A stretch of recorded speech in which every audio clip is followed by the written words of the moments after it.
오늘은 여러 마감재들 중에서 마루에 대해서 얘기해 보려고 합니다. 마루의 특징은 일단 친환경적인 자재라는 거죠. 주거 지역에서 생활하기에는 온돌마루가 상당히 좋습니다. 자연스러운 나무의 재질보다는 조금 필름의 느낌에 조금 더 가깝습니다. 잠깐만 끊었다가 할게. 온돌마루와 강화마루의 차이점에 대해서 제가 단면적으로 비교를 해드릴게요. 제품을 보시면 이 온돌마루의 단면과 이 강화마루의 단면은 벌써 좀 차이가 확연하게 좀 드러나고요. 예, 온돌마루 같은 경우에는 이 위에 상부의 일부분이 천연 원목 소재로 되어 있습니다. 예, 물론 가공을 한 거지만 그래도 자연스러운 나무 느낌의 재질을 충분히 표현을 했고요. 그 다음에 이 강화마루 같은 경우에는 온돌마루의 단점인 찍힘이나 뭐 어떤 상처, 그 다음에 좀 시간이 오래 지났을 때 변형이나 변질되는 거에 있어서 보완을 했기 때문에 얘네들은 이 나무 자체를 원목을 쓸 수가 없어요. 그래서 이 온돌마루와 강화마루의 장단점에서 사실은 뭐가 더 좋냐라고 그냥 제가 단면적으로 조금 더 설명을 해드리면은 이 두 개 중에서는 당연히 온돌마루가 더 좋습니다. 얘네들은 일반적으로는 주거 형태에서는 거의 사용을 하기는 하지만 많이 선호하시진 않아요. 이 두 가지 중에서 제가 그냥 어떤 게 더 낫다라고 비교를 해드리면 승자는 이 온돌마루가 훨씬 더 좋습니다. 지금 제일 많이들 귀에 익으신 강마루예요. 이 강마루는 똑같은 합판을 사용을 해가지고 옆에서 봤을 때에는 똑같이 위에 상부분의 일정 부분이 나무 재질을 충분히 표현을 했거든요. 온돌마루의 단점, 강화마루의 단점, 온돌마루의 장점, 장점을 합친 게 강마루라고 생각을 하시면 제일 좋을 것 같아요. 그래서 이런 내구성이나 어떤 표현에, 이런 나무 재질의 표현에 있어서 이런 장점도 충분히 얘네들이 다 뭐라고 얘기할까?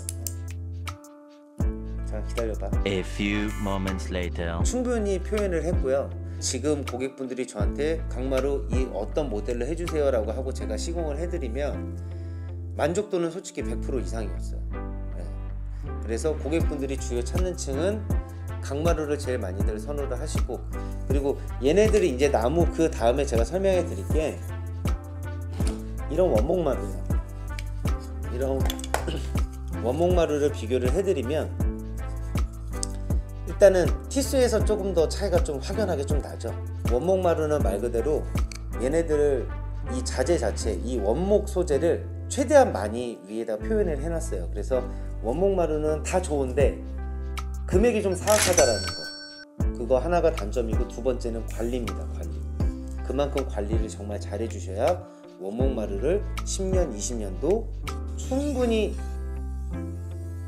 AS 없이 시공해서 훨씬 더 멋있게 연출하실 수가 있으세요. 마루가 갖고 있는 장점은 일단 시각적으로 봤을 때 타일보다는 마루를 봤을 때 조금 더 편안함을 느끼죠. 일반적으로는 제 개인적으로도 주거 지역에서 바닥을 선택을 했을 때 1순위는 마루입니다. 마루로 인해서 컬러의 다양함으로 충분히 선택이 가능하고, 그리고 디자인도 마루는 헤링본, 쉐브론 어떤 이런 패턴으로 인해서 연출할 수 있는 부분들이 정말 많아요. 그렇기 때문에 타일이 절대 범접할 수 없는 마루가 갖고 있는 매력이 정말 많이 있어요. 그래서 저는 권해드린다면 일단은 제일 첫 번째로 마루, 그리고 마루를 밝은 색, 중간색, 어두운 색 패턴도 섞어보고 다 해보셨다고 하시는 분들은 뭐 타일을 해보시는 것도 권해드릴 수 있어요. 팁은 제일 첫 번째로는 색상의 선택이 이제 있겠죠. 물론 밝은 색이 있고 중간색이 있고 어두운 색이 있습니다. 이렇게 크게 세 가지로 나눌 수 있는데, 작은 평수에서는 무조건 밝은 색을 써라, 그리고 큰 평수에서는 무조건 어두운 색을 써라는 정말 옛날식 표현이고요.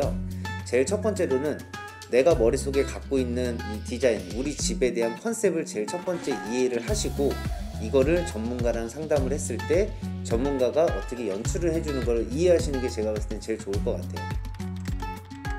혹시나 이걸 보고 계시는 분들이 셀프로 내가 이거를 조금 마루 업체에 가서 마루 자재를 갖고 와서 마루 시공업자를 불러서 직접 시공을 한다라고 했을 때에는 기초부터 하나씩 다 보셔야죠.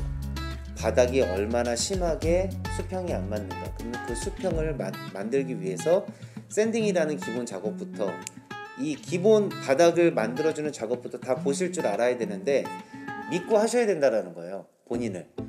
내가 어떤 시공자를 불러서 시공을 할 때 이 시공하시는 분한테 충분한 설명, 바닥 마루가 나는 꿀렁꿀렁 안 했으면 좋겠고 바닥을 두들겼을 때 이런 거, 기본적으로 이런 거는 다 숙지를 하고 계셔야 마루 시공을 직접 어떻게 보시면 하실 수가 있어요.